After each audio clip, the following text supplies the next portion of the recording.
Okay, the recording has started. All right.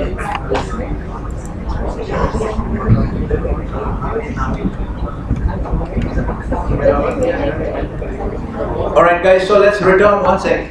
Let's return to the discussion that we had. We need to finish this quickly and get on to the next topic. Okay, so we have covered already. We have covered the all of these. We just wanted to look at 4, right? We were looking at number 4. The rest we have covered. So let's go back to the spreadsheet.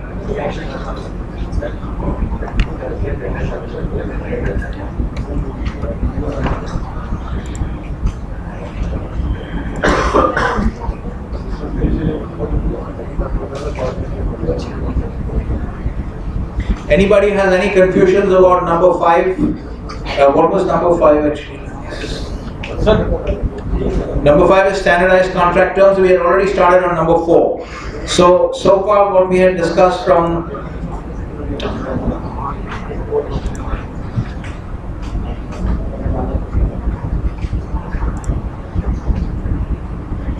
right.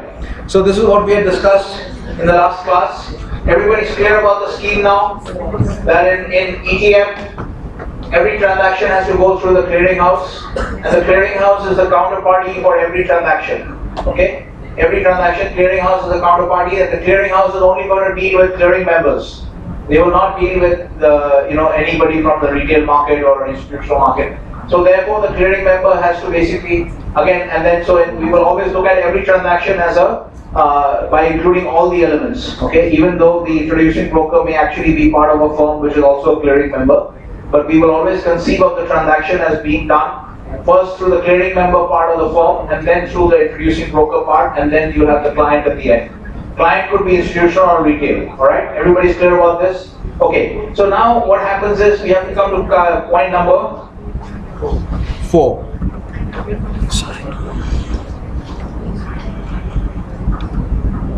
Right. So this is the point that you have to understand. Okay, let's first look at OTC markets first. Okay. So you guys in front are you comfortable? I'm just going to stand at the back a little bit. Is this okay for you guys? Okay. Just try to get used to it so that I don't have to keep going up and down. Okay. So in OTC markets, okay, what you're looking at is, let's understand OTC first. So remember, OTC markets, the transactions are all with each other. Okay.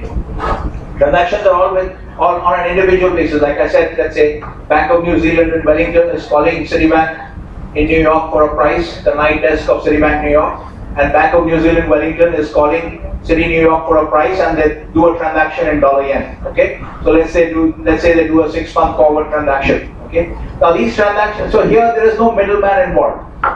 Okay, there's no middleman involved. Both of them are dealing with each other as principal. You understand the difference between agent and principal? Okay, so these are both dealing as principals with each other. Okay, direct transaction. So here, therefore, what happens is, just like think of a simple example where you're in most cases, in many situations where you're the local neighborhood grocer who gives credit to each family.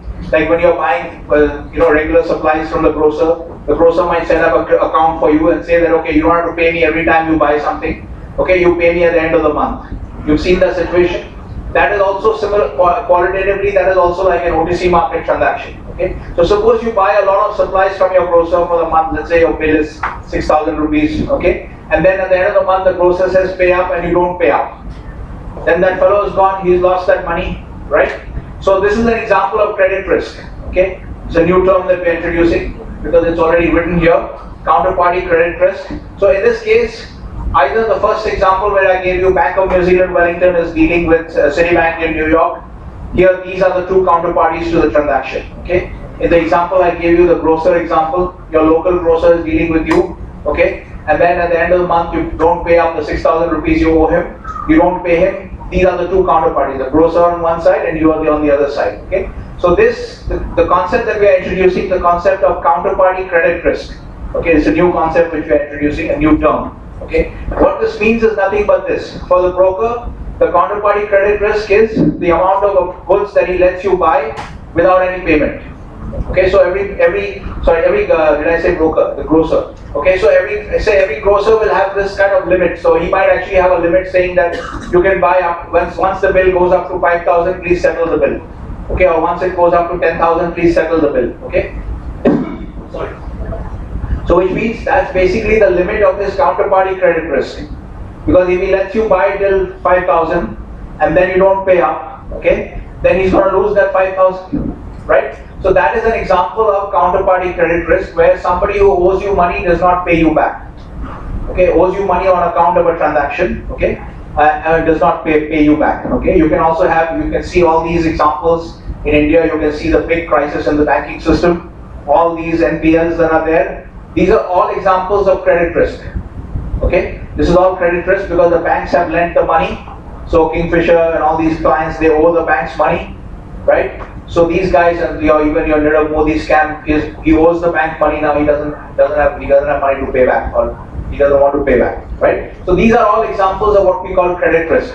Okay, wherever somebody owes you money, okay, and doesn't pay you back, that's an example of credit risk, counterparty credit risk on account of some transaction. The transaction in the case of the banks is they made a loan. There was a loan agreement. Okay, under the agreement, the banks, like recently, you know that ILNFS has defaulted on 3 payments. Okay, so that's again an example. So that's what all that loan was given as part of a loan agreement. They didn't just give out the money. Okay, there was a loan agreement that on this day the repayments will start, and you're supposed to start paying back the money. Okay, in these installments. And so they have violated the terms of the agreement and they have defaulted. Okay, that's again an example of. Here we say that the credit risk has materialized. Okay, the expression we use is credit risk has materialized. Okay, obviously the moment the bank lends the money, the bank has credit risk.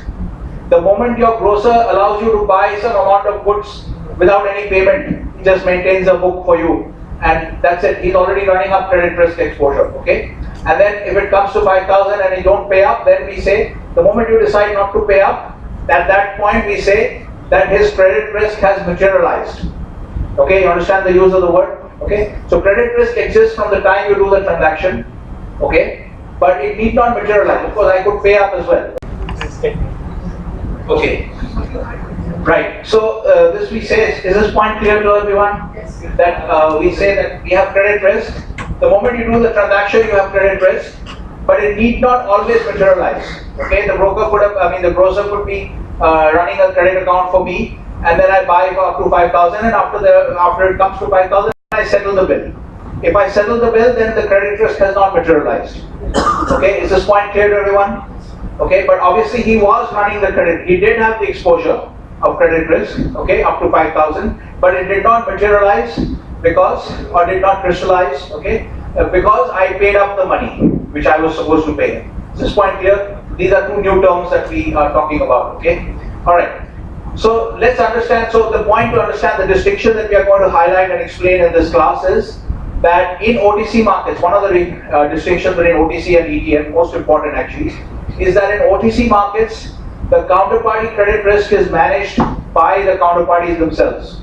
Okay, so if Bank of New Zealand Wellington does a deal for $10 million, okay, on dollar yen, okay, with Citibank New York, okay, and let's say that Bank of New Zealand is supposed to sell dollars under the deal. Okay, so under the transaction they sell dollars. Okay, so and then they are buying yen. Okay, so what will happen is on the day of the settlement, which is let's say 6 months from the date of the transaction. Okay, 6 months later, what will happen is because the transaction was that Bank of New Zealand is buying dollars and what did I say? Selling dollars or buying dollars?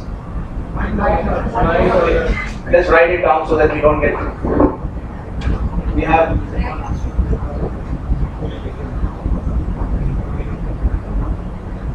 $7 and buy yen. Everyone can see at the back. Ayush, can you see? Okay. Alright. And so you have here we'll just write as Citibank. Okay. So this is an OTC market transaction. So what we know in OTC markets, the term is the feature of OTC markets is that the counterparty credit risk has to be managed by the counterparties themselves. No other third party is involved. Okay. So now you already know who the counterparties are in this transaction. There is Citi and Bank of New Zealand. Okay. So they are selling dollars and buying yen. So obviously these guys are buying dollars and selling yen. Okay. So now obviously what's happening is because these guys are buying yen, let's assume that on the day of the settlement date, what will happen, this is how a foreign exchange transaction works, or any other transaction has to work. Okay, that first they enter into the transaction. Okay, this is like the front office part of the firm will enter into the transaction. The dealers will enter into the transaction between themselves. Then they will write out a ticket. Okay, saying that sold $10 million against yen at so and so rate for settlement on 6 months later, and to City, New York. Okay, and then they will have to write out the instructions for City, New York, because if you are selling, look at his contractual obligations under this contract. He is selling dollars and buying yen. Okay, so he has to then give dollars to Citibank. This is clear? He's selling dollars and buying yen. So this is a contract. Okay, to exchange assets. So he has contracted to sell the dollars and he is contracted to buy the yen. Okay, so what he has to tell Citibank is, because if he is buying yen, then Citibank has to give him the yen, right? So he has to tell Citibank which is the account into which the yen should be paid. Okay, it has to be a yen account, because if you have a rupee account, you can't receive yen in a rupee account. Okay, so obviously you have to give the account, so then he'll have to say that my yen will be given to my account so and so number with Bank of Tokyo, etc. Okay, and so here, so this is for the yen delivery, it's a settlement instruction. So in the ticket, they will have to write everything about the deal has to be written. How many, $10 million, what is the rate, okay, from which that you can work out the yen amount.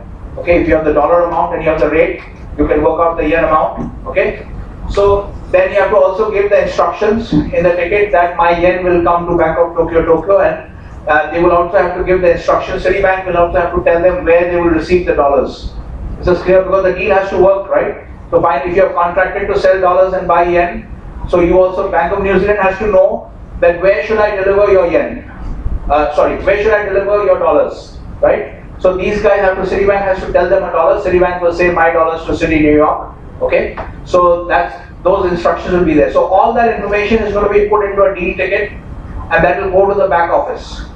Okay, back office is where, yeah. So like in IFM is telling the happened with the German bank, it's the same kind of thing. So okay, we discussed it while discussing settlement dates and settlement risk. Okay, yes. Is this swap agreement that you are telling? No, this is a spot foreign exchange. This is a forward foreign exchange deal, because I said the settlement date is 6 months later. So I took the example of a deal which is where the settlement is 6 months later. So this example is actually a forward foreign exchange transaction, that we agree to sell dollars and buy yen for settlement or for value. Remember the word value date. You forgot it in your notes. Sometimes it is written. Settlement date is also referred to as value date. Okay, so for value 6 months forward. Okay, so this is actually a forward foreign exchange transaction. There is no swap involved in this. There is, as such, in a transaction there is no swap, but FX swap points will be used. The ones which I showed you, they will be used to calculate the rate. But let's not get into that at this point, because we are studying a different transaction, a different kind of subject. Is this clear? A different topic. Is this clear to everybody? So forward foreign exchange transaction. Okay. So the point is, everything, all the information has to be written into the deal ticket. It will be given to the back office, and then the back office will make arrangements, because these guys, their back office, their responsibility is to deliver the dollars, because they have agreed to sell the dollars. Okay, so their responsibility is to deliver the dollars to Citibank. They will see the instructions that my dollars to City, New York. Okay, so they will arrange to sell. They will make sure that 6 months later, $10 million should go and hit the account of City, New York. Right?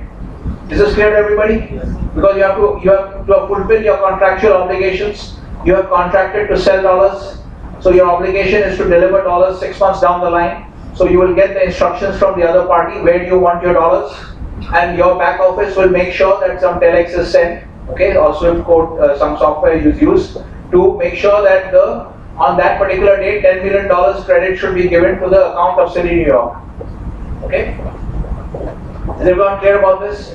Okay. So now what happens is, suppose that Bank of New Zealand has already given this, we already discussed this once with the Herstat risk example. We are recapping that. Now suppose Bank of New Zealand, because they are much ahead of City, New York, okay? So these guys are in Wellington. These guys are in Wellington and this is in New York.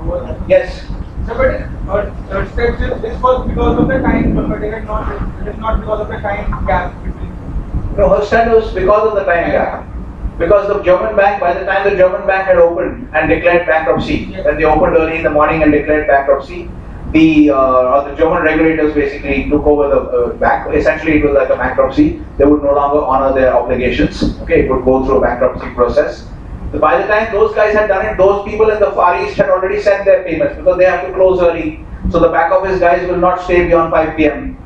So they would have sent the payments, they would have made arrangements and sent the payments. And then later on in Germany, the time bank opens and declares bankruptcy. By the time you already sent your money.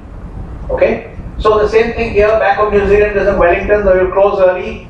So obviously by the time they've closed, they've already made arrangements and sent the dollars, ensured that the dollars will go, the $10 million will go to Citibank New York. They will go and credit the account of Citibank New York. But Citi New York, let's say for some reason, they actually were going to go bankrupt, that's why they had to be taken over by the US government. Okay? So Citi New York, let's say defaults, alright? Or for whatever reason they don't pay. So then Citibank New York, that buy yen part doesn't happen. So these guys have delivered the dollars, but the other counterparty does not deliver the yen. Okay? Is this clear? Now this is again an example of counterparty credit risk. So the point here is that these guys have no recourse. I mean, they can take legal, they can file a legal claim, of course. They have that option, but that's a very messy affair. But the point is, these guys are stranded with this. They can't go to anybody for any help as such. It is they have to eat the loss. Okay? Because the deal in OTC markets is all transactions are between two parties, and all counterparty credit risk is managed by the two parties. Okay? So basically, that's why what happens is, if you understand a little bit about how foreign exchange markets work, and all other markets will also be there, be functioning in this way. Each counterparty will have certain limits for each of the other counterparties. The Bank of New Zealand Wellington doesn't want to have on a particular day, okay, on any particular day, they don't want to have more than, let's say, $1 billion of transactions settling with Citibank. Because on that day, if they default, they will lose 1 billion, right? So if they cap it, just like your grocer tells you that, you know, if your bill goes to 5,000, please pay out. Please don't have to pay for every transaction, but the moment you have a 5,000 rupee bill, please pay out. Please clear the bill. Is this clear? It's the same reason. So normally most banks will have some kind of settlement caps when they are transacting in the OTC market. They will keep an eye on the settlement limit. That if you have done some previous deals, which are also settling on the same day, so you make sure that on a cumulative basis, you don't have some amount more than say 500 million or 1 billion should not be settling on one particular day with one particular bank. This is clear to everybody? This is how people manage the risk. So the point is, in OTC markets, credit risk has to be managed by each counterparty with the other counterparty. So if you're dealing with a shady bank, then you will make sure that you don't have very large limits. You don't do large transactions with some bank which is kind of shady, okay? Which is not going to be where maybe you're not sure whether the bank will survive or not, okay? Like right now, there are a lot of clouds over Deutsche Bank.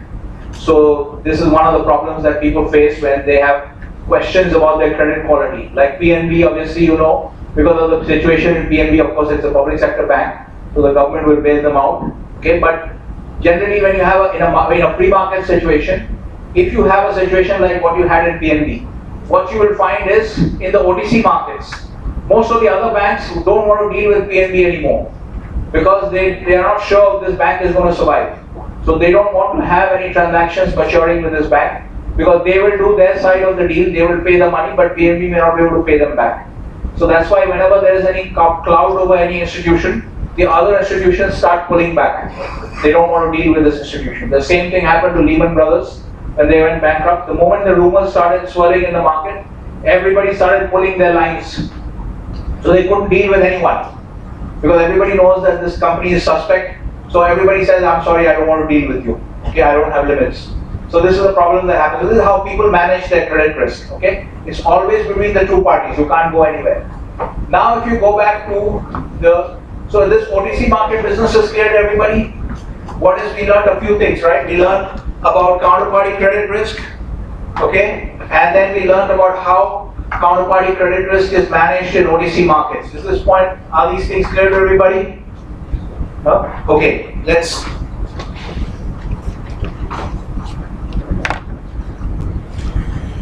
Sir?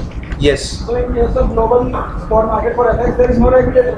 You don't have any intermediary to regulate the part.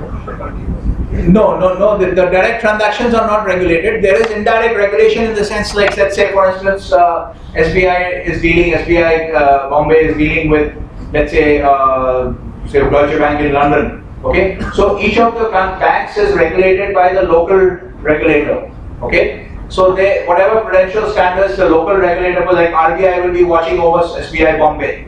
So RBI will have some rules that if you're doing foreign exchange transactions, you have to follow these kind of rules, etc. And there in London, the Bank of England will have some sway over Deutsche Bank London. Okay, they will have some kind of inspection, some from time to time, to see if there is any fraudulent transaction. But by and large, in the direct transaction between these two banks, there is no regulatory interference. That's why the banks have to manage all the OTC market counterparties have to proactively manage the risks themselves. Okay? So if we talk about the Indian exchange traded equity markets, so who are the intermediaries who are? Then we are coming to that. That becomes ETM. The example I gave you of SBI Bombay dealing with Deutsche Bank London is the OTCM. Now we are coming, what you are asking about now is ETM. Then we are coming to that. Okay? So now we come back to, if you notice what was there in the spreadsheet, the column, the two columns. Okay? So the point of distinction is that in the OTC markets, the counterparty credit risk is managed by the counterparties themselves. Okay? And so the other point, the distinction obviously is that in the ETM, okay, what will happen is that the counterparty credit risk is managed by the ECH, which is the exchange clearing house. Okay?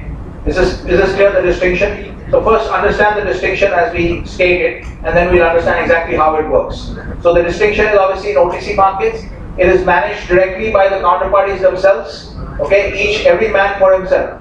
Okay? We're dealing with somebody, please make sure you check their credit risk and deal with them and manage that on your own. You don't have a fallback.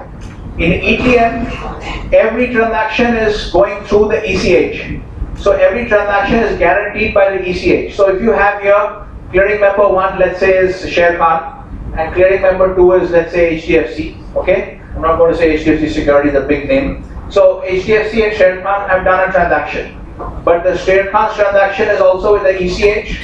And so if they have sold to each other, let's say, okay, that's how the deal has gone. So Sher Khan has sold, okay, and HDFC has bought. But Sher Khan's transaction is that they are selling to the ECH. And HDFC's transaction is that they are buying from the ECH. That's the transaction. These are the two contracts, okay. Now what happens is, if Sher Khan defaults, let's say, if Sher Khan defaults, okay, and they have sold, that means they take the money, but they don't deliver the shares, okay, then HDFC is not stranded because they are not really concerned with who is on the other side. They are not concerned with this clearing member 1. HDFC will have a claim on the ECH because their transaction is the ECH. Is this clear?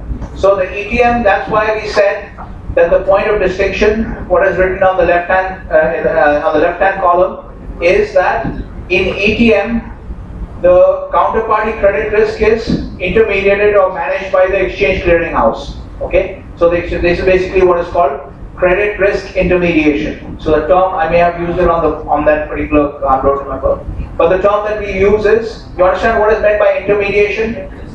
That is, you stand between two parties, right? Yeah, like ECH. So the expression that we use is, we say that the exchange clearing house functions or performs the function of credit risk intermediation. Alright? So each party will have a recourse to the exchange clearing house because their transaction with the exchange clearing house, they are not really concerned with whether the other party has defaulted or not. Okay? Is this clear to everybody? Okay. So one more thing to understand is how this actually works, and then you get a very good understanding of futures contracts. Okay? Because that's the more popular of the ETM contracts, okay? Spot equities are also exchange traded, but because they tend to be settled very quickly, you don't get a good understanding of credit risk. But futures can run for a very long period of time, actually at least about 3 months per contract. So you get a better understanding of credit risk management. So is this point clear? Okay, now we'll explain how it works, okay? So now the problem is, if the exchange clearing house, okay, is going to be responsible to do that. Okay. If you can actually, you maybe can set the sleep. You know how to set the sleep thing from the. I think it's from the power options. Just go to hit Windows M and then go to the desktop and set the power options. No, don't minimize it. Okay. Don't minimize it. Just go Windows M. Just hit Windows M. Yeah. Now just right click and go to power. I think how do you go to power? Right click the screen. Oh no. Or whatever power options.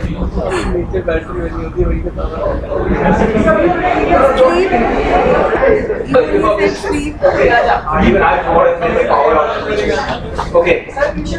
I didn't want to do this actually because I didn't want to waste time. Who knows how to do this? Set the sleep. You know how to do it? Just set the sleep. Meet the battery option. Yeah. Click on this. Then go to adjust more power options. Adjust screen, more power options. Here it is somewhere. Change when the computer sleeps, right? Yes.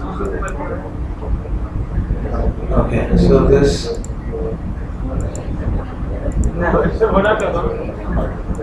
Okay, that's it. Okay, good. Alright, yeah, so we're done with that headache. Okay, so now understand the problem that the exchange clearing house has, okay? Because the exchange clearing house is going to be liable to every counterparty, okay? So if Sher Khan defaults on this site, okay, they still have to pay HDFC Bank or HDFC Securities, okay? So therefore that means now the problem is what used to be the problem of each counterparty in an OTC market, that problem has now landed on the lap of the ECH because they have to manage the credit risk somehow, that make sure that even if Sher Khan defaults, they should be able to pay HDFC, right? You getting the problem? So how do they manage that? Okay, so let's assume that there is a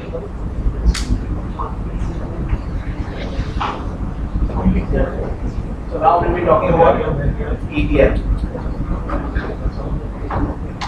So if you have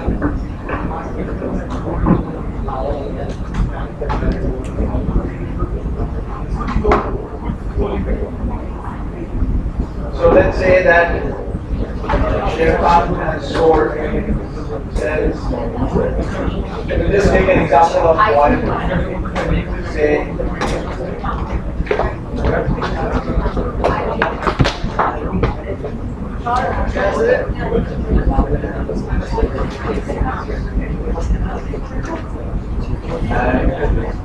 let's say you want to use HDFC to use some, we'll say Indian bank, short name, and buy.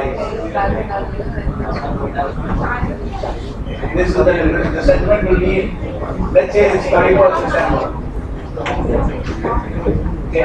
Alright guys, let's try to understand this transaction. So then we'll see how the exchange clearing house manages risk. Okay, this is the example we're taking is a futures contract, but for every other contract we're taking a commodity futures contract. For every contract it's going to work like this. In spot equities, the risk is much less because you have to settle within T+2. Okay, so it's a very short date, and if you don't settle, then they'll auction it and do it in that manner. But to understand how the exchange clearing house manages risk, it's better to take a futures contract. Okay, so this Sher Khan has sold crude oil contract for Z means December. Okay, December 2018. Let's assume that it is actually going to mature on 31st December. Okay, just for the sake of argument. In practice, it will be not there. It will be somewhere in November. But let's take this as an example. Okay. All right. So now the price is $70. Okay. So let's say they were transacted in the morning. Okay, and the early morning, the first trade they have done, and they have these guys have sold crude oil at $70. Okay. Now let's say that on that day itself. Okay, and let's say this happens on this day, which is today is 24/9, right? Okay. So let's say that on 25/9 or 24/9 itself, okay, the closing price of crude oil, let's say, is actually $65. Okay. So let's look at it from Sher Khan's point of view. So these Sher Khans early in the morning they bought crude oil at $70. Okay. On that day. Sold. Sorry, sold. Okay, they have sold crude oil at $70 early in the morning.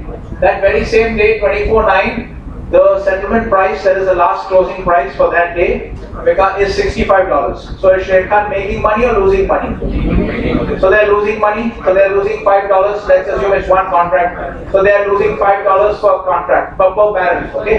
So they're losing $5,000. Because this contract is 1,000 barrels, the crude oil contract is 1,000 barrels. They're losing $5 per barrel, so they have lost $5,000. Okay? So now let's say, one sec guys, what is happening? Why is there so much talking at the back? Now again I have to start deducting marks and wasting time doing that. Yes?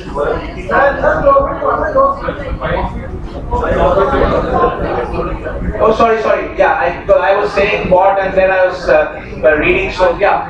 So if they have sold at $70, they have a profit. This is clear. They have sold at $70 and then the price has dropped to 65. Yeah, obviously there are mistakes like the priest pointed out, but I'm also not clear whether I said bought or sold or profit or loss. Yes. So is this clear now? It's a loss, it's a profit, sorry. Because you have sold at 70, now the closing price is 65. So at the current mark-to-market profit for Sher Khan is $5,000. Is everyone clear about that? Are you clear now? Okay. So mark-to-market profit is $5,000. Everyone is clear about mark-to-market and what the profit calculation is? Okay. So if these guys are making money, then what is happening to Indian Bank? They are losing money because these guys bought at $70. Okay, and now they are losing $5,000 at 65. Is everyone clear? For Indian Bank, the mark-to-market is loss of $5,000, and for Sher Khan, the profit is the profit is $5,000. The mark-to-market profit. Yes. No, these are futures contract, but it's trading continuously. So this is the price early in the morning when they traded, and then the closing price for the day is $65. So these guys have a loss of 5,000, and Indian Bank has a loss of, these guys have a profit of 5,000, Indian Bank has a loss of 5,000. Everyone's clear?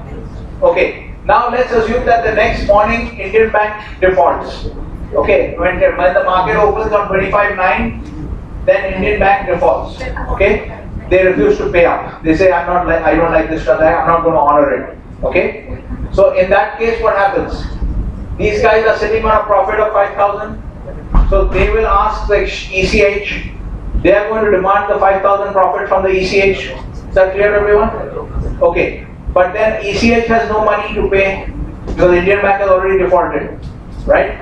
So essentially the way it works is that every day, one of the elements of the setup is that there is a daily settlement of profits and losses in exchange traded contracts, especially in futures contracts, okay? The most common type of exchange traded contract. There is a daily settlement of profits and losses. So what will happen is, every day, the moment the closing of 24th September shows that the price is 65, then the ECH will realize that Sher Khan is sitting on a profit of 5,000 and that IB is losing 5,000. So it will make the losing, so it will send out a notice to the losing party and it will ask them by next morning you should deposit $5,000. Whatever you have lost today, you should deposit that. Okay? And it is with that money, and then they will also they will allow next morning when that 5,000 comes in from Indian Bank, they will allow Sher Khan to withdraw that 5,000. Okay, so they can go shopping with that $5,000. It is their money. Is this clear to everyone?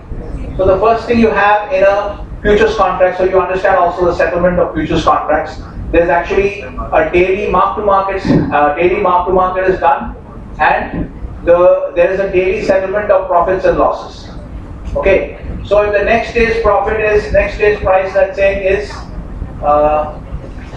$68. So now first, obviously, let's make sure what happens about 24th September. The exchange realizes that Sher Khan is losing 5,000, Sher Khan is making 5,000, IB is losing 5,000. They will ask IB to pay 5,000 by 25th morning. Okay? By 25th morning, IB has to pay 5,000. Okay? Otherwise, their position will be closed out. Okay? So they will pay 5,000 and then 5,000 will be paid to Sher Khan, they can take it out. So every day, whatever money you lose or win, the next day you have to pay that money or you can receive that money. You will receive that money and that is there for you. You can take that money out of your account also. Okay? But again, is this point clear? First day's transaction. Okay? Then let's say 25 September, the closing price is 68. Okay. So now how much? Now what is happening? What is happening to Sher Khan? Have they lost money or they made money? Some are saying lost, some are saying made money. Lost. Okay, why is it lost? Why do you say lost? Because of their family, Don't speak in Hindi. Okay, yes. taken 5,000. They have taken 5,000, right? So anybody disagrees? You understand the logic that Sahil is using? That they are actually, Sher Khan is actually has to now pay up.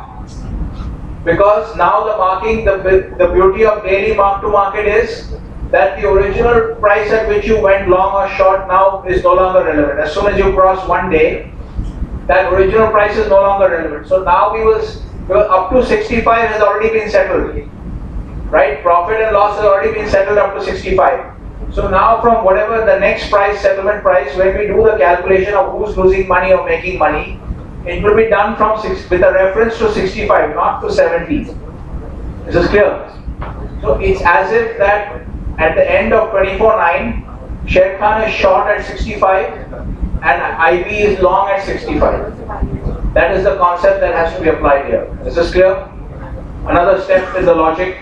Make sure that everybody follows this. Yes, Bhatia, you're following?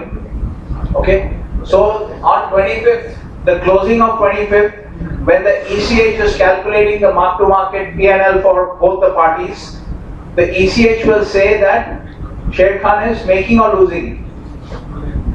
Losing. Sher Khan is losing $3 per barrel, $3,000. Okay? And IB is making $3,000. Okay? So then again the notice will go out, and again I'm assuming here there is no Saturday, Sunday involved. But so maybe we just want to count the days. So on 26/9 morning, now Sher Khan has to pay $3,000 to the exchange, to the ECH, okay? And then IB can take out $3,000, okay? On this morning, they will credit the account of IB to the extent of $3,000, okay? Because they were long at 65, now the price is 68, okay? So the next morning they will get $3,000 in their account, IB, and SK will have to pay $3,000. It's clear to everyone? Okay, so this is how the system works. And it will go on like this every day. Okay? Yes? So if I default on the same day on which the trade ends, maybe I... Yeah, let's say for instance this day when you're supposed to pay 5,000, you don't pay. Yeah, so now we're coming to that. I'm just coming to that. Make sure first we'll do it step by step. So this first thing is clear. What is, because you will notice in the spreadsheet, if you see that other spreadsheet, it says daily settlement of profits and losses. Daily M2M and settlement of profits and losses, okay? Something like that, to that effect is written in the spreadsheet, okay? The two columns. So this is what is meant by, in ETM, especially in the case of futures contracts, okay? That you have to have this kind of daily settlement. So every day the exchange, the ECH will calculate the closing price, the settlement price, and they will see the price at which you are long, okay? Either from the previous day or at the start of the contract, which is in the case of 70, and then they will calculate your profit or loss. If you have a profit, next day you can take out the profit. If you have a loss, you have to pay the loss. Okay? Is this point clear to everybody, the system, how it works? Now, Bell's question is that what if they default on the first day itself? When 25th morning they're supposed to pay, then IB is supposed to pay $5,000, they don't pay the $5,000. Okay? So here there is a system called the margining system. Okay? So there are some margining systems, okay? I'll give you a note on this later on. I mean, you can refer to the textbook also. It's very standard material, okay? There are two types of margins, okay? There is an initial margin and then there is a maintenance margin, okay? The main thing is that Bell's question, has everyone understood what Bell's question is? That what if they default on the first day itself? That at the end of the closing of 24/9, there is a loss of 5,000 for IB, so the next morning they walk away, okay? So here comes the idea of initial margin, okay? So the exchanges work on a margin basis, okay? So what happens is you can't even do a transaction unless you put up the initial margin. So there will be an initial margin, which is typically in the case of futures contracts, the international futures contracts, around 5 to 6% roughly, okay, of the value of the contract, okay?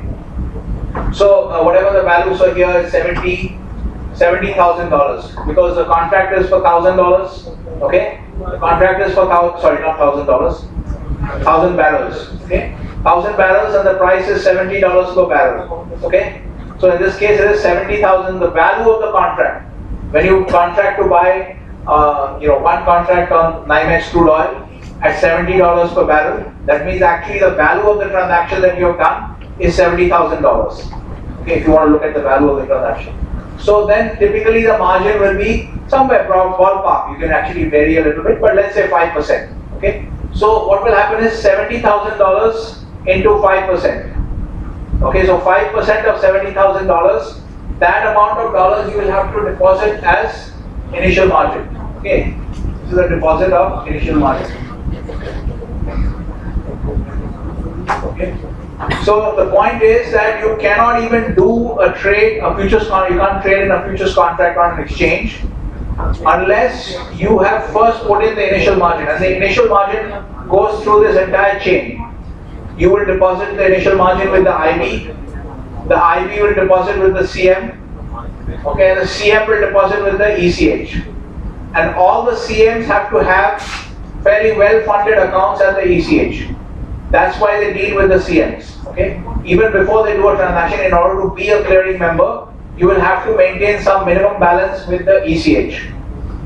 You'll have to maintain an account with some minimum balance. It's a fairly high number. Okay? So the ECH makes sure that we are safe in dealing with these clearing members. Okay? Is everyone clear about this, the scheme?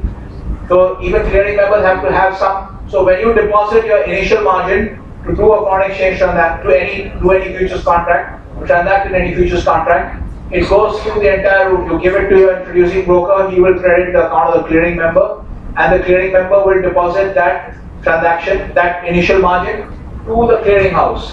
Okay? So the clearing house will see at the end of every day, they will see how many transactions were done, and they will see whether initial margin for all those transactions has been submitted or not. If you haven't submitted, then the transaction is not recognized. Okay, you have to submit the initial margin. Yes? So you decide initial margin by clearing member or? No, this is decided by the ECH. This is decided by the, yes. That's your question, who decides? Clearing member. Yes. Hey guys, don't talk, I can't hear, voice is quite soft. Yes?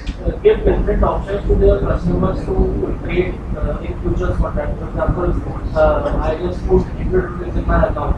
So one clearing member gave me option to trade in 500 rupees. Yeah. Another gives me to trade in 1000 rupees. Yeah. So those are basically off a minimum.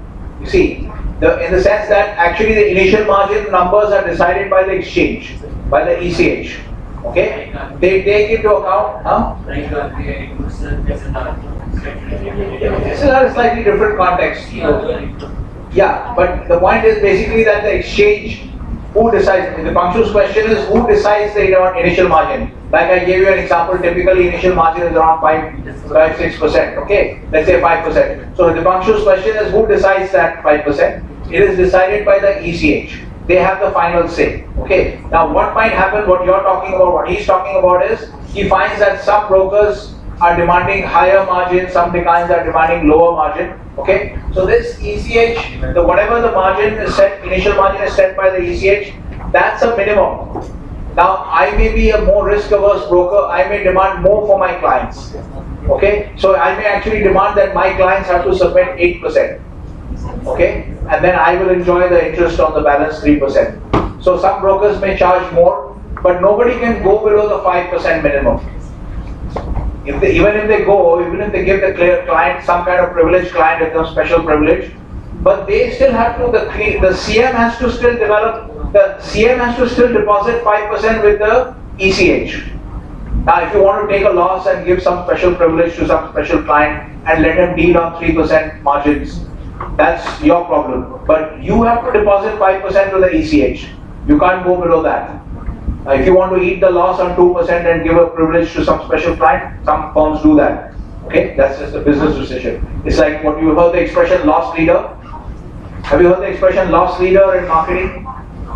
Okay, so loss leader is something where you sell a product where you're just trying to, like this Pointer demo software. That's like a loss leader.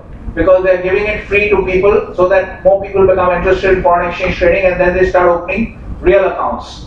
So a loss leader means you sell a product at some loss, but you hope that later on people will buy some other product, okay, which is more highly priced, you have a higher margin. That's the concept of loss leader, okay. So if you want to do that, that's different. But the ECH, the short answer is, those margins, the initial margins are set by the ECH, and nobody can go below those, okay.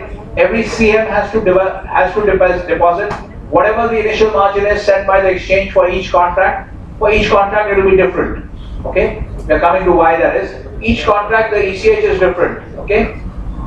Sorry, not ECH is different. The initial margin is different, okay. Initial margin is different for each contract. The numbers are set by the exchange, okay. And so every CM has to submit that initial margin if it wants any contract to be recognized by the ECH. Is this clear? Okay. All right. So that, now briefly speaking, if you see, in general, so this amount of the initial margin. Now you can ask a second question. You can ask another question, and that is, the first question the bank asked was, who sets the IM? Now you can also set the second question, which is, how does the ECH come up with the value of the IM? How do they do it? Okay. So essentially, the short answer is, they look at the volatility of the contract. Okay. So here you can see we gave an example where the crude oil contract has moved by $5 in one day. Okay. So the ECH knows that ECH's risk is only for about 1 day, right? Because in the next morning, if you don't pay up your loss, we will close out your contract. Okay. So maximum 1 to 1.5 days, the ECH is exposed. Are you clear? Okay. Is everyone following this? They're only exposed for 1 to 1.5 days. Okay. So if they feel that, let's say 99% of the time, the crude oil contract does not move by more than $10 in 1.5 days. Okay.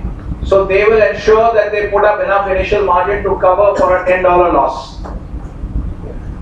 Are you following the logic? Okay. So the exchange sees that how much can the crude oil contract move at a particular point of time. Okay. You can see this is actually a crude oil chart, but it's a very long-term chart. These are the monthly closing charts, okay, for crude oil, but you can see it's very volatile. So, but essentially the calculation that the exchange will do is, the ECH will think about, okay, my exposure is only for about 1 to 1.5 days, because if they don't pay up by 1.5 days, I'm going to close out their contract in the market, okay. So you remember that case we did in lab? What is the name of the case where there was a share transaction and Jamal, right? AK is Jamal versus Mullah Dawood, right? That's a case where share sale transaction, and the delivery was made, but the buyer did not pay the money. The seller had delivered the shares, but the buyer did not pay the money. And if you remember, what was the logic? Let's see if you remember the principle. In all these kinds of contracts, okay, damages, measure of damages. This is a case of breach of contract. So what is the measure of damages for breach of contract? On which day? Correct. So the measure of damages is, so remember the connection, try to make the connection also. So the correct answer for the question of what is the measure of damages in that kind of transaction, okay, in all kind of sale of goods cases, okay, where shares includes goods, okay. Now, the measure of damages is, Achal has correctly pointed out, is the difference between the contract price and the market price on the date of the breach. Okay?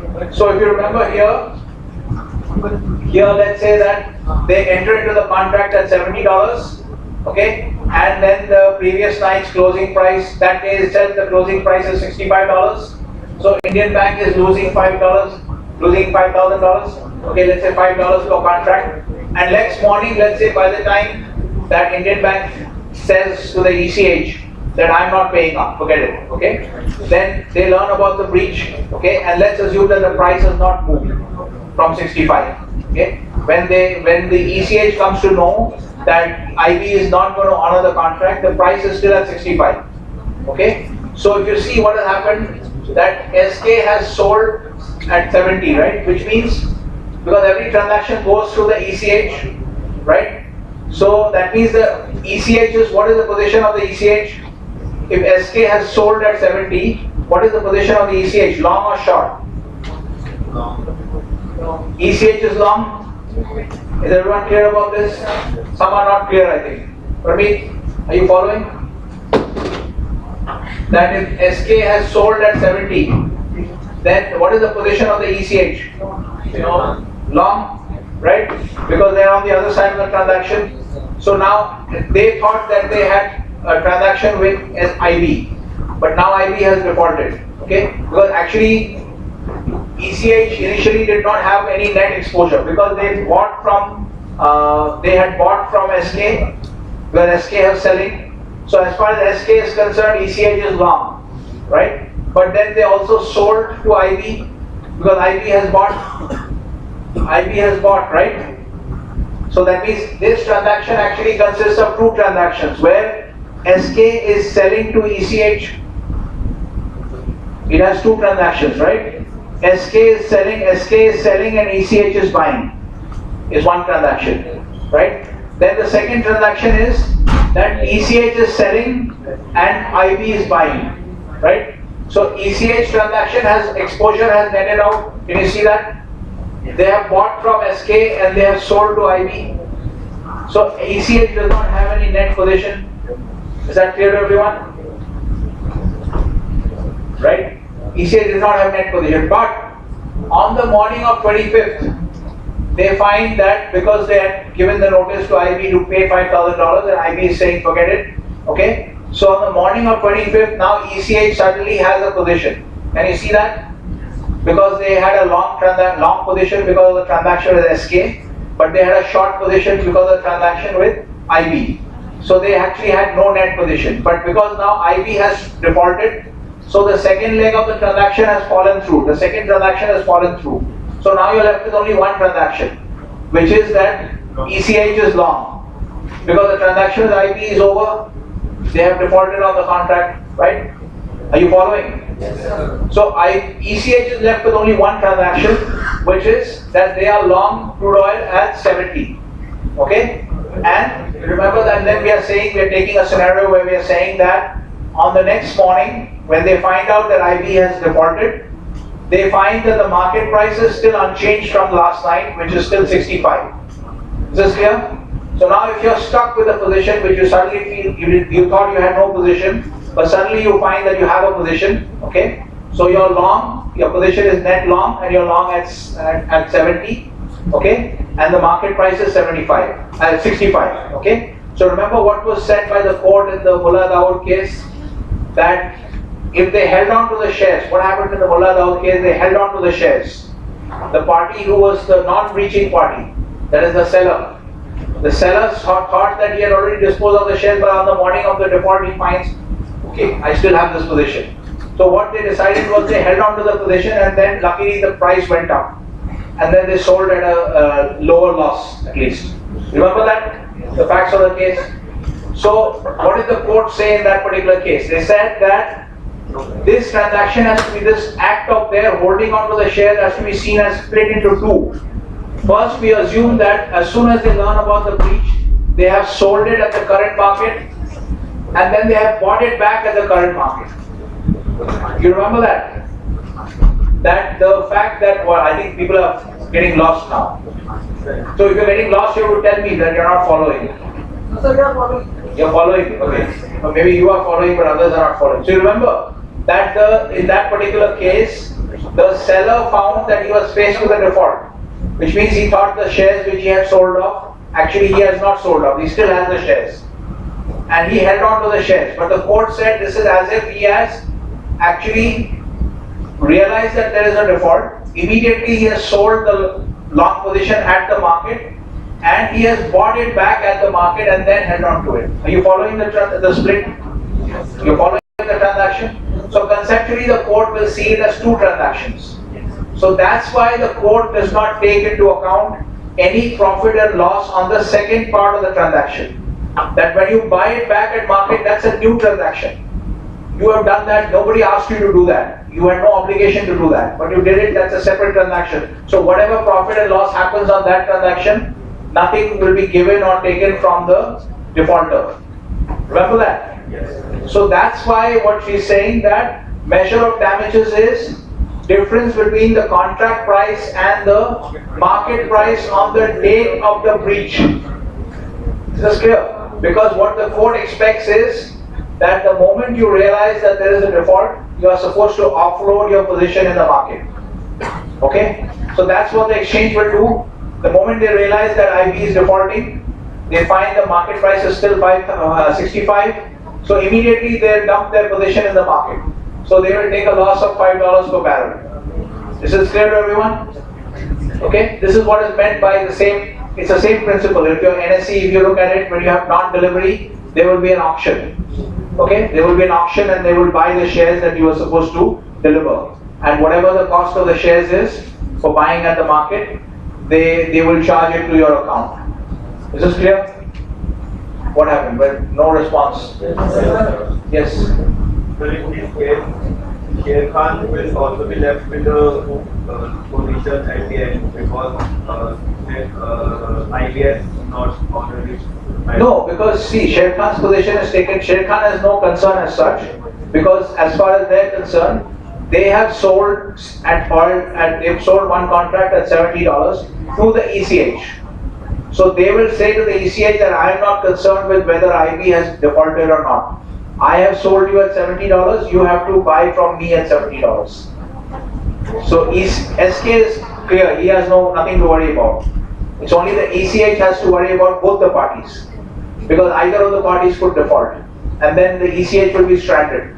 If nobody defaults, then the ECH has no net position on any contract. Is this clear to everybody? That there is no net position for the ECH if nobody defaults. Only if somebody defaults, then the ECH is left with a position. Right? Is this clear? Okay, so that's why now we are coming back to that old question. The entire discussion is because why we went back to the case. Okay? That the whole idea is to try and figure out how. Like we said that the initial margin is set by the exchange. Okay? But how do they set it? What is the thinking that goes behind the determination of the quantum of the initial margin? Okay? So what the exchange will see is, it will see what its risk is. The exchange will see what its risk is. What is the risk of the exchange? You can see it's about a 1 to 1.5 day price movement. Okay? On any given day, if you don't pay up by early morning the next day, they will close out your position. Okay, so let's say even till lunchtime they will close out your position. So about 1.5 day. So they will see how much. Here you can see that the loss suffered by the exchange is $5 per barrel. This is clear? Here the exchange ECH just suffered a loss of $5 per barrel. Is everyone clear about that?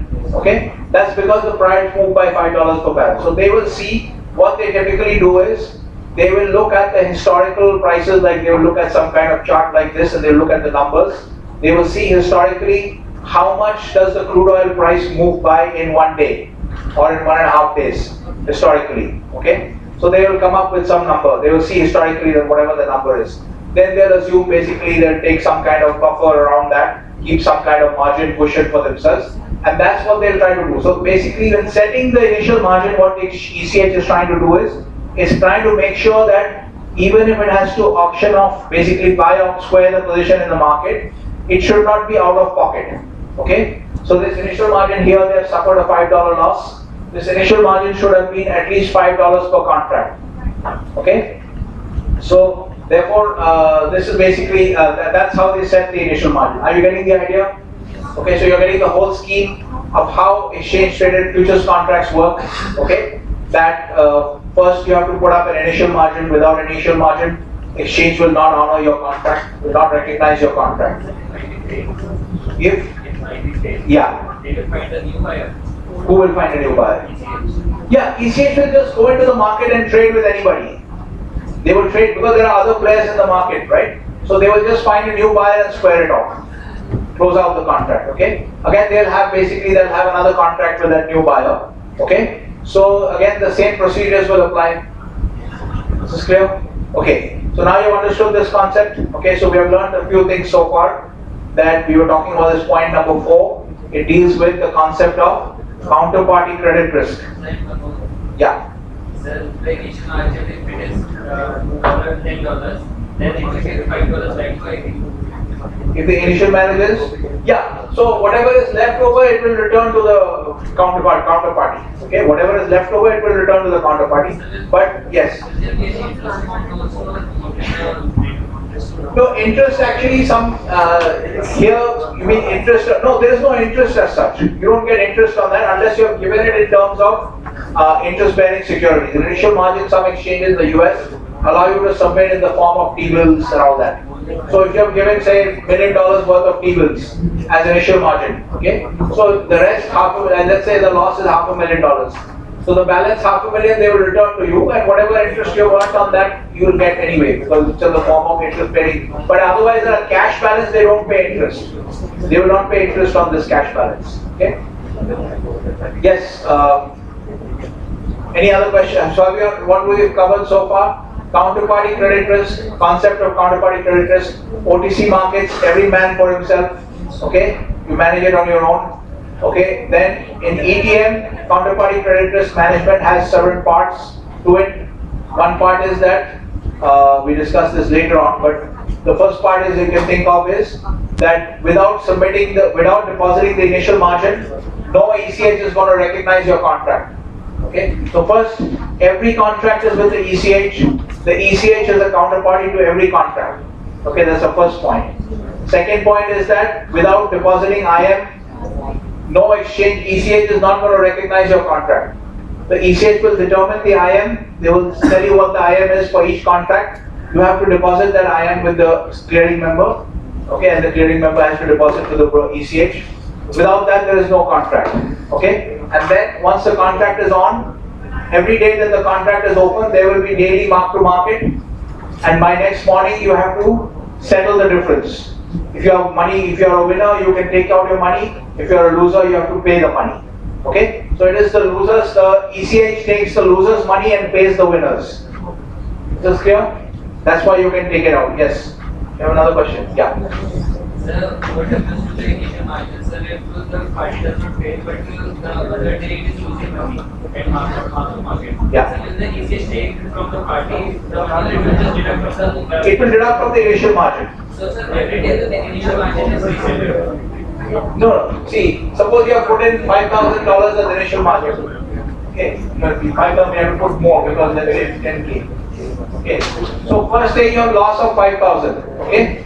Then this margin deposit will now, they will take out 5,000 from this and the margin will be taken as 5K. So your margin balance will be now taken as 5K. Clear? Next day also. Yeah. So what he is hinting at is the next point that we have to discuss. Okay. That is the concept of maintenance margin. Okay, there are two important types of margin. Okay, there's another third point called variation margin, so we'll discuss that also. But he's coming to the next point of maintenance margin. So there is an initial margin without which you cannot do a transaction. Okay, now there is also a concept of maintenance margin, which is there is a threshold. Okay, let's say the threshold is 3K. Okay. So there will be a threshold that is set by the exchange. Okay. Also, again, the ECH will determine something called a maintenance margin. If your balance, initial margin, everybody has understood. Okay. And Sal's question is that how does it get exchanged? So if your first day loss is 5,000 and in your IM was 10,000, so now your balance will be taken as 5,000. Your margin balance is 5,000. They have eaten up the 5,000 from your 10K balance. Okay. Now the next day also you lose money. There is another number that the exchange tells you, and that is the maintenance margin. Okay? The maintenance margin means it's a minimum level. Okay? If the margin falls below the maintenance margin, okay, you will get a call from the exchange. You have to again top up back to 10K. You have to go back to the 10K level. Okay? So there is a threshold that they will set, 2K, 3K, whatever it is. Okay? If the moment your margin falls below that, you will get another call. It's called a margin call, yes? So if the balance goes down, then we cannot trade until we top up. Yeah, you have to top it up back to the initial margin level. Okay, that's called a variation call or a call, margin call. Okay? So is this clear to everybody? So a few other things that we have learned about margins. That there is something called an initial margin without which your trade is not going to be recognized. Okay? Then every day's losses, daily mark-to-market losses will be deducted from your initial margin.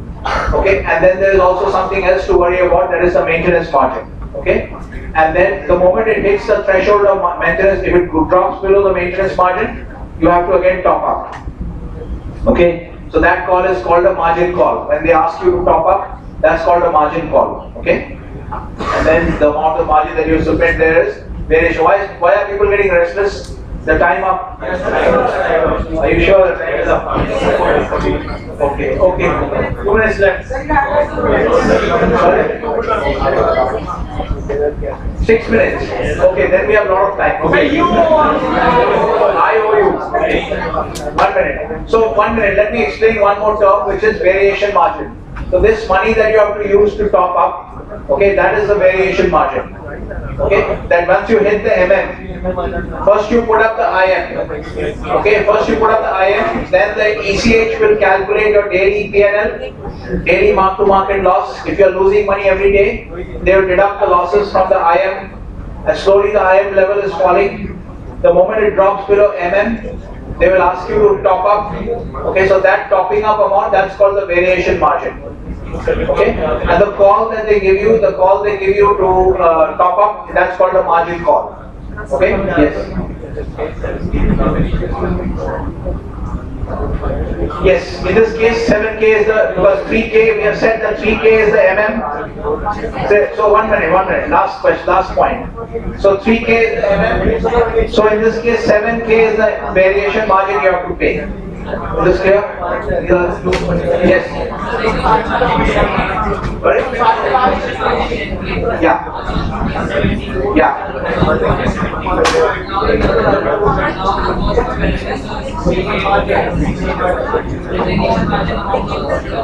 No, it doesn't change that frequently. Initial margin they will change maybe once in a year or once in a quarter or maybe once in 6 months or something. It doesn't change that frequently.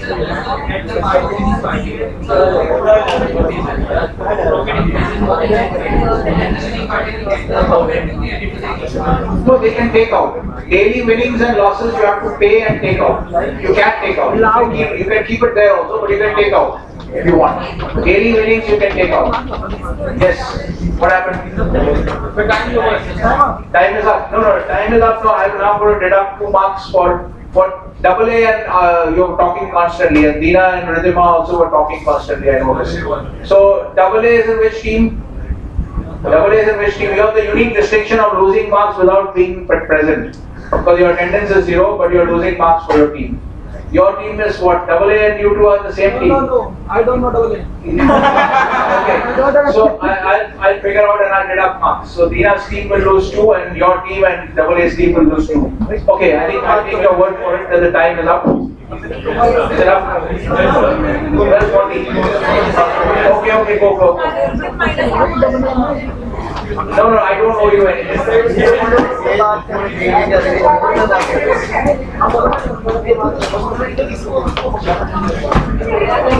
All you buddies, actually, if you want to avoid losing marks, the buddies should not sit together.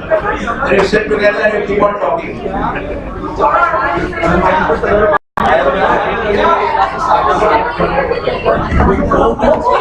Margin is that when I operate future shares, so this option comes on 10x, 2x, 5x, that is margin. Where? Which option? When I open this IBJSF platform, online trading platform, then when I'm dealing with futures, then the option comes that I have 1,000 in my account, but I can multiply it by 10x, 5x or 2x. I don't remember that particular prompt. You'll have to show it to me. I don't remember what it exactly is. But margin is per contract. So margin is per contract and the exchange will tell you. Yeah, so I have 1,000 rupees, but I am able to trade in 10,000. Yeah, it may show you the what is called the buying power. It may show you that if you have so much in your account, how many contracts you can trade. That can be a figure. Then they show you the buying power. I don't remember the exact prompt actually, what you're talking about, but that's basically how it will work. You can see. I will have more buying power in future I have the option. In future, I may have more buying power than the money in my account. In future, like, Yes, because because it's 5% types. So you can buy actually 20 times. You can buy 20 times roughly of your account if it's 5%. That also about 20x. Okay, maybe. I don't know what prompt you're referring to, but obviously you can buy more than the account because your account balance is treated as initial margin. Okay, so then you can buy, if it's 5%, you can buy 20 times. Contract value can be 20 times. Right? So you have given an example of like SBI Bank of Mumbai as a forward contract with Deutsche Bank London. That is a OTC. That same transaction can be done with in ATM also. Yeah, but the only difference is if you do it in ETM, then SBI's contract is with the ECH and Deutsche London's contract is also with the ECH. ECH Reserve Bank of India. Here ECH will be any clearing house. Any clearing house. Whichever exchange you're doing it on, they're clearing house. If it's an ETM transaction, then ECH is the counterparty to every trade. Sir, what is the benefit and loss of not over trading over ETM? If the same one that you have said, like in ETM exchange will be involved. So what is the problem with SBI Bank if the exchange is involved? So what, it will create any problem? Will it create any problem? Why should there be a problem? So why they prefer OTC over ETM? So we'll come to that. Mainly because of customization. Okay, like you have said 1,000 barrels, it can be 2,000, it can't be 1.5 barrels. Yeah, or 1,300 barrels. You can do 1,300 barrels in OTC markets, but you can't do it in exchange trading. Mainly that's the advantage. Okay. Two groups have Yeah. AA, Giri and Dina. Yes. But as you said that the initial margin like 5% have to be deposited. So who will pay the 5% amount? Sheikh Khan will deposit or the Whoever is trading. whoever is trading? Like Trader has to- Sheikh Khan is a trader, so he has to deposit the 5% amount. But sir, before Sheikh Khan, there is one party before Sheikh Khan, there is a retail customer. So, so he should deposit 5%. So in this example, you can take Sher Khan as a retail customer. You can take them here, okay, and then you can take HDFC as the retail customer on this side. Although they are both institutional, So you can take. he will So deposit 5%. he will deposit to his into IB. IB will deposit to the CM. CM will deposit to the ECH. Same route will be followed here. So eventually, On the starting, he will deposit 5% in introducing broker money. yes, that fellow will give it to the CM. CM and CM will give it to the deposit ECH. Okay. So through this route, the money has to eventually reach the ECH. Okay. If it doesn't reach the ECH, then they don't recognize the This contract. is step 1, step 2 and step 3. Yeah, This person has no role. On No, the he is the one- initial margin. he is the one who is supplying the money.